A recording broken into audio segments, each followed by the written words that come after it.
더 디베이트에 오신 것을 환영합니다. 오늘 저희는 AI와 3D 바이오 프린팅 기술, 이 둘을 융합해서 인체 조직을 재생하는 아주 혁신적인 기업이죠. 로킷 헬스케어를 깊이 있게 들여다보겠습니다. 네, 오늘 우리가 나눌 핵심 질문은 바로 이것입니다. 최근에 보여준 놀라운 성과와 독보적인 기술력을 바탕으로 이 기업이 정말 지속 가능한 성장 궤도에 올라선 것인가, 아니면 과거의 그 심각했던 재무 불안정성, 또 현재 시장의 이 뜨거운 기대감이라는 위험을 넘지 못하고 좌초할 것인가, 바로 이 지점에서 저희 의견이 좀 갈립니다. 맞습니다.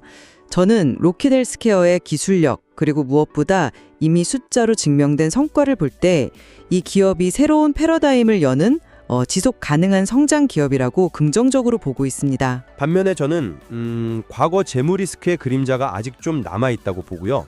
현재 주가는 미래의 불확실성을 충분히 반영하지 못한 약간은 과열 상태일 수 있다는 신중한 입장입니다. 그럼 제 입장부터 먼저 말씀드리겠습니다. 로킷 헬스케어는요, 단순히 꿈만 파는 그런 기술 등내 상장 바이오 기업의 전형적인 모습에서 이제 벗어나고 있습니다. 실질적인 수익을 창출하는 수익형 바이오 기업이라는 시장이 정말 오랫동안 기다려온 모델을 증명하고 있다. 전 이렇게 생각합니다. 첫째로 그 핵심 기술인 AI 기반 장기 재생 플랫폼이 당뇨발 치료 분야에서 이미 눈에 띄는 성과를 내고 있습니다. 이 기술의 핵심은 단순히 3D 프린터로 세포를 찍어내는 게 아니거든요. AI가 환자의 상처를 3D 카메라로 정밀하게 스캔하고 어떤 세포를 어디에 또 얼마나 채워 넣어야 가장 빨리 재생될지 이걸 단 1분 안에 계산해내는 겁니다. 기존의 의사의 경험에만 의존하던 걸 정밀한 데이터 기반의 개인 맞춤형 치료로 바꾼 거죠. 이게 바로 게임 체인저입니다. 특히 세계 최대 의료 시장인 미국에서 CPT 코드를 획득했는데 이건 미국 의료 시스템의 공용어 같은 겁니다. 이 코드를 받았다는 건 의사들이 복잡한 서류 작업 없이 저희 치료법을 처방하고 보험금을 청구할 수 있게 되었다는 뜻이죠. 즉, 미국 병원에 공식적으로 제품을 판매할 수 있는 고속도로 입장권을 얻은 셈입니다. 둘째, 숫자가 아주 명확히 보여줍니다.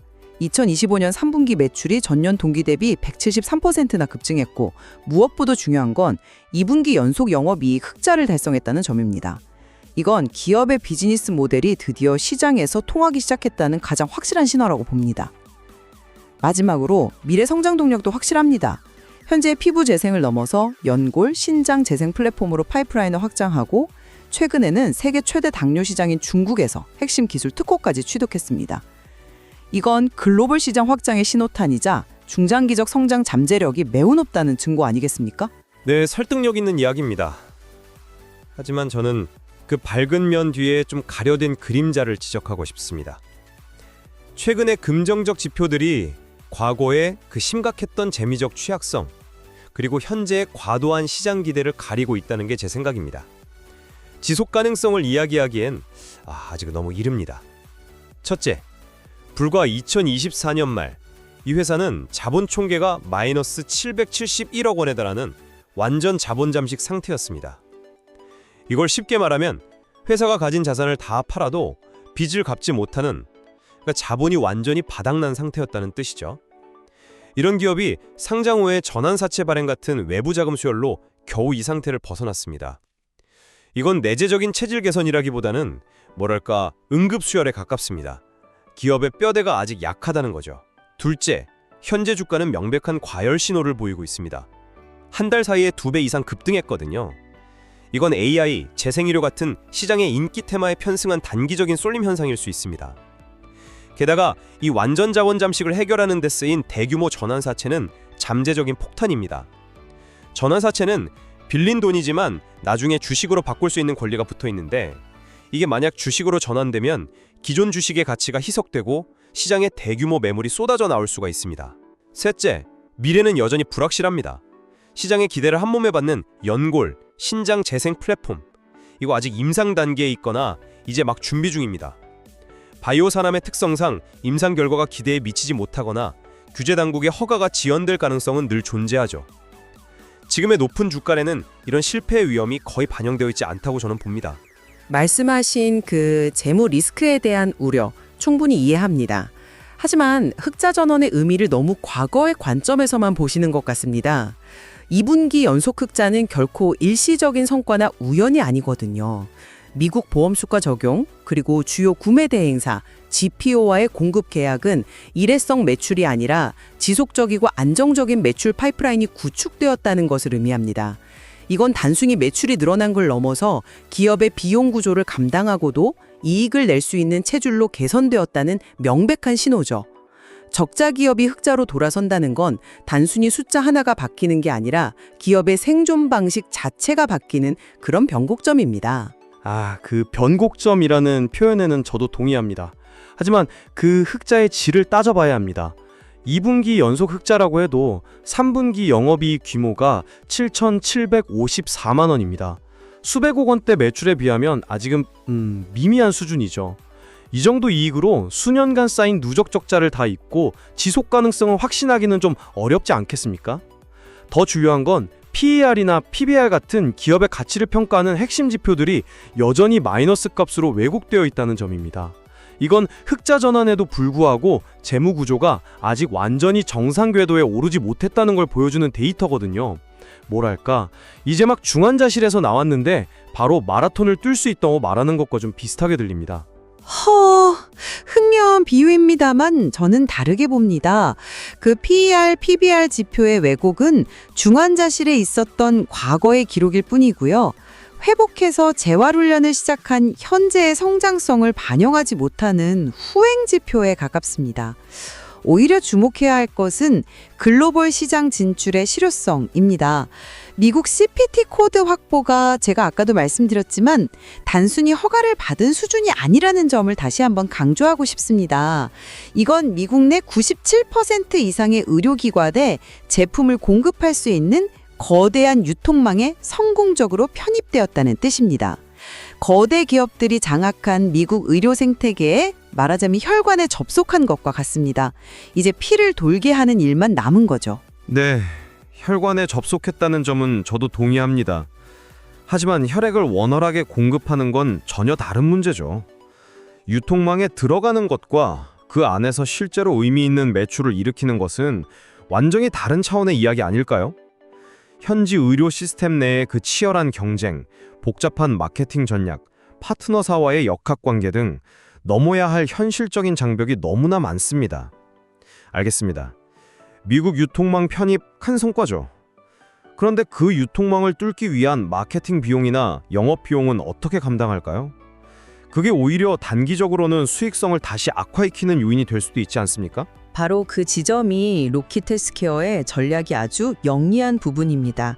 거대 제약사들처럼 막대한 마케팅 비용을 쏟아부어서 직접 경쟁하는 것이 아니라 이미 구축된 생태계에 편입돼서 함께 성장하는 모델을 택했습니다. 미국의 대형 GPO, 즉 의료기관 구매 대행사인 비지언트나 알리안트와 공급 계약을 맺은 것이 그 증거입니다. 이 GPO들이 자신들의 네트워크를 통해 병원의 영업과 공급을 대신해주는 구조죠. 이건 가장 효율적인 시장 침투 전략입니다. 중국 특허 취득 역시 마찬가지입니다. 직접 병원을 상대하는 게 아니라 현지 파트너를 통해서 시장을 공략할 제도적 기반을 먼저 확보한 겁니다. 이는 불필요한 비용 지출을 최소화하면서 매출을 극대화할 수 있는 아주 현실적인 접근법이라고 할 수 있습니다. 잠재력과 전략의 방향성에는 동의합니다. 하지만 제 우려의 핵심은 그 잠재력이 이미 현재 주가에 모두 반영되고도 남는 것 아니냐는 점입니다. 현재 주가 수준의 적정성에 대해 이야기해보죠. 한 달 만에 2배가 올랐습니다. 이건 정상적인 가치평가의 범주를 벗어난 속도입니다. 기술적 분석을 조금만 봐도 주가가 볼린저 밴드 상단에 강하게 뚫고 치솟는 모습을 보여요. 이건 마치 고무줄을 끊어지기 직전까지 당겨놓은 것과 같은 전형적인 단기 과열 신호거든요. 이런 상태에서는 작은 악재 하나만 터져도 차익 실현 매물이 쏟아져 나오면서 주가가 급격히 조정받을 수 있습니다. 저는 그 주장에 설득되지 않습니다. 현재 주가 상승을 단순한 과열이나 거품으로 보는 것은 이 기업의 근본적인 변화를 놓치는 것이라고 생각합니다. 이건 과거의 만년 적자 리스크 기업이 아니라 미래 성장성을 갖춘 수익을 내는 바이오 기업, 으로 시장의 평가 자체가 바뀌는 이른바 가치 재평가, 리레이팅 과정으로 봐야 합니다. 당뇨발 치료의 성공은 시작일 뿐입니다. 연골과 신장 재생 같은 후속 파이프라인의 점재적 시장 가치는 현재 시가총액을 훨씬 뛰어넘을 수 있습니다. 최근 기관과 외국인 투자자들의 순매수세가 꾸준히 유입되고 있다는 점도 중요하고요. 시장의 스마트 머니 역시 단순한 테마가 아닌 이 기업의 본질적인 가치 변화에 동의하고 있다는 방증입니다. 거품이 아니라 제 가치를 찾아가는 과정인 셈이죠. 하지만 그 가치라는 것이 너무 먼 미래의 성공에 기반하고 있습니다. 완전 자본 잠식 상태에서 벗어난 지 불과 몇 달밖에 안 된 기업의 가치가 단기간에 이렇게 폭등하는 것은 글쎄요, 합리적인 평가라기보다 투기적 성격이 강하다고 볼 수밖에 없습니다. 후속 파이프라인이 성공한다는 보장도 없지 않습니까? 지금 주가는 모든 파이프라인이 성공할 것이라는 가장 낙관적인 시나리오만을 가격에 반영하고 있고, 그 과정에서 발생할 수 있는 수많은 실패의 위험은 외면하고 있습니다. 이것이 바로 거품의 전형적인 정의라고 봅니다. 기관과 외국인의 매수세 역시 때로는 시장의 과열을 부추기는 역할을 한다는 점을 잊어서는 안 됩니다. 마지막으로 제 입장을 정리하겠습니다. 로킷 헬스케어는 혁신적인 기술을 성공적인 비즈니스 모델로 전환시키고 있다는 것을 실제 실적과 글로벌 시장 진입으로 명확히 증명했습니다. 과거의 재무적 어려움을 극복하고 수익을 내는 바이오 기업이라는 새로운 길을 개척하고 있습니다. 후속 파이프라인의 엄청난 잠재력까지 고려하면 현재 주가 상승은 시작에 불과할 수 있으며 지속적인 성장이 기대됩니다. 제 입장을 요약하며 마무리하겠습니다. 최근의 성과는 분명 인상적이지만 기업의 본질적인 안정성을 평가하기에는 데이터가 턱없이 부족하고 시간도 너무 이릅니다. 완전 자본 잠식이라는 과거의 상처, 전환사채라는 잠재적 부담, 그리고 바이오 산업 자체의 내재적 불확실성은 여전히 신중하게 고려해야 할 명백한 위험 요소입니다. 현재 시장의 평가는 이러한 위험보다 미래에 대한 희망을 과도하게 반영한 측면이 강하다고 봅니다. 네, 오늘 논의를 통해 로킷 헬스케어라는 한 기업이 가진 혁신 기술의 밝은 전망과 동시에 투자자들이 반드시 냉정하게 짚어봐야 할 잠재적 위험 요소를 입체적으로 살펴볼 수 있었습니다. 맞습니다. 이 기업의 혁신이 어떻게 현실적인 성장으로 이어질지, 또 시장의 뜨거운 기대를 앞으로 어떻게 숫자로 증명해 나갈지는 이 자료를 통해 더 깊이 탐색해 볼 가치가 충분하다고 생각합니다.